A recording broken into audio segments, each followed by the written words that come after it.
Golf Gang is a game that takes away the efficiency side of golf or mini golf, where you have to think about getting your ball into the hole in the least amount of shots possible, and replaces it with a race against time. How quick can you get the ball in the hole? Imagine now doing that in 8 players in a lobby, all at the same time, batting and teeing off with each other around the same hole, and collisions are turned on. Welcome everyone to Golf Gang. The first thing that I want to say about this game is just how easy it is to pick up and play, which I think is really vital for a party game if it's going to have a wide audience. And I found myself really unusually gravitating towards mouse controls over controller. Both work fine, but what I found with the mouse was that because you press and hold the analog stick, left mouse button, and then you pull back on your mouse, that's how you determine what the shot is. It felt like I was manually pulling back a catapult, and so it really translated well for me into my hand and eye coordination of that's me pulling back, that's my power meter, and then when I let go, just the shot is good to go when I let go of the mouse button. The beauty of Golf Gang though is that because it's all about speed, once you've hit a shot, there's a small timer cooldown, and then you can hit your shot again, but it's almost always before the ball comes to a stop. So you're already twisting around your mouse, working out where you're going to line up your next shot, and then pulling back and ready to go again, so that you can then just keep on chaining up those shots as fast and as quickly as possible. Often, some of the best runs in this game rely on that skill, because as you move past things, there'll be gaps between obstacles or objects, or you'll be trying to pinball off of zigzagging edges so that you can kind of bounce back and forth and then forward. It all works really, really well and just flows really nicely.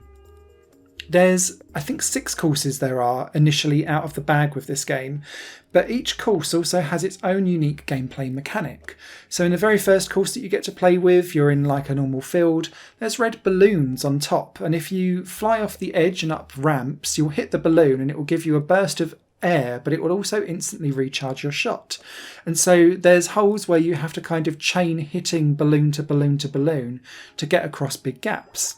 In the beach levels, that changes up to being hang gliders. And yes, your golf ball will hang onto the hang glider and you'll kind of wind sweep your way forward from one island to another.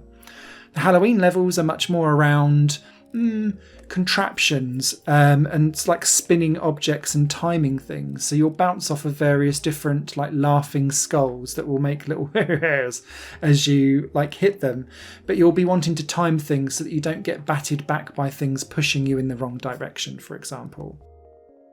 It all works well and it all lends itself to not feeling like we've just rethemed and reskinned things, but each area has its own unique gameplay spin. Getting online into a game is really simple as well. You just literally set up a lobby or join an online one, and it gives you a plethora of options. And it also shows you the 3 different modes that Golf Gang provides. You do have your traditional golf game version there, stroke play, but you also have pure racing as well, which is ignoring how many hits, and it's just looking at who gets the first ball in the hole scores a win. And then, so the first one in and those would be score 1 point, second place would score 2, third 3, 4, 4, and so on. And then as you play either 9 or 18 holes, you would then have the lowest score would win. I strongly recommend though ignoring those 2 modes and playing Golf Gang mode, because it's the best thing about the game. And this combines stroke play and timing and scores you on both. And this adds in a unique, interesting strategic spin, because if you're playing against 7 other people and say a couple of people have ended up in the water and a couple of people going slow and some are going really fast, you might be second or third into the hole. But if you've kind of taken your time and you've drifted around and really lined up your shots, you might score 3 points in one area but only 1 in another. And then that person that's proper mashed their way through and gone really fast might have taken 15 shots to do it against your 6. So they're going to score really highly on the shot counter versus you. And so it's kind of the best of both worlds. And there's definitely strategy to be had here if you're playing against other people. And you need to kind of keep an eye on what everyone else is up to. And when you're playing online, that comes up with a little leaderboard on the left-hand side to show you who's in what position. Now, alongside all of this, you'll be collecting coins as you go. And coins translate to like in-game shop currency, not buying stuff with your own money, microtransactions. So every time you complete a hole, you get some coins. If you get under par for shots or timing, you get coins. Just beating your friends if you're playing online gets you coins. And this unlocks stuff for your ball in terms of eyes, hats, makeup, different colours and expressions, that kind of thing. But it also unlocks different mods for gameplay changes. So it could be that you want rubber bouncy balls. It could be that you want to have blasters on the bottom of your balls so that you can then have what's called vroom vroom, which just means everything goes extra fast. It could be that you want to change gravity, for example. There's about 20 different modifications that you can unlock through the shop, and then you can combine a couple of them together to create your own unique, interesting spins on the holes that you've got available. All of these can then be uploaded onto the Steam Workshop in theory, but the Steam Workshop wasn't available for me to play with in terms of launch day for this game.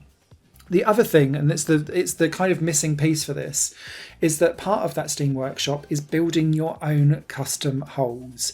So assuming that this comes into the game, I don't know if it's ready for launch or if it's coming later on, that for the price point of I think it's $7.99 for this game, offers an amazing level of value. And if the course editor is half decent and just as easily accessible and pick up a ball and playable as the main game is, this is going to be a game that will get a nice little community going for it. And I think you'll have plethora of levels to unlock and play, and then you'll be able to take them into online play and muck about with other people on, giving it a real extension of its replayability and longevity as a game. I ran into no problems, no issues, had ease joining lobbies. It sounds odd for a game to just be like, it worked as expected, but it seems so rare these days. And so big up to the people that have put this game out. It feels ready and ready to go. They've done a few play tests, which I was fortunate to be part of beforehand, where they tested out a lot of stuff and ironed out most of the issues, and it shows. So I'm expecting this to be a great blast on launch on the 19th of May. If you've got any comments or questions, leave them down below. I was thoroughly impressed and think that I'll be coming back to this periodically time over time to have good fun with it. If anyone else is picking it up, let us know down in the comments, because I'd quite fancy having some online games with some people. And if the track editor isn't available at launch, I'll certainly circle back to this game to do some track editor, or course editor I guess to be more precise, to build some holes and show you the kind of rubbish that I'll be out playing and making sure everyone else gets to play as well. So yeah, hope you enjoyed, hope that was informative. As I say, let us know down below if you've got anything that you'd like to ask. Hopefully I'll see you out on the course. Higher Plane Games is part of the Higher Plane Network, a completely independent media outlet supported by people like you. The goal is to create the best possible content that cultivates a richer indie scene for games as well as music and entertainment. To find out more and to get involved, visit patreon.com/higherplane-network. Your support makes all the difference, and in return you'll gain access to bonus content and downloads. Thank you for watching.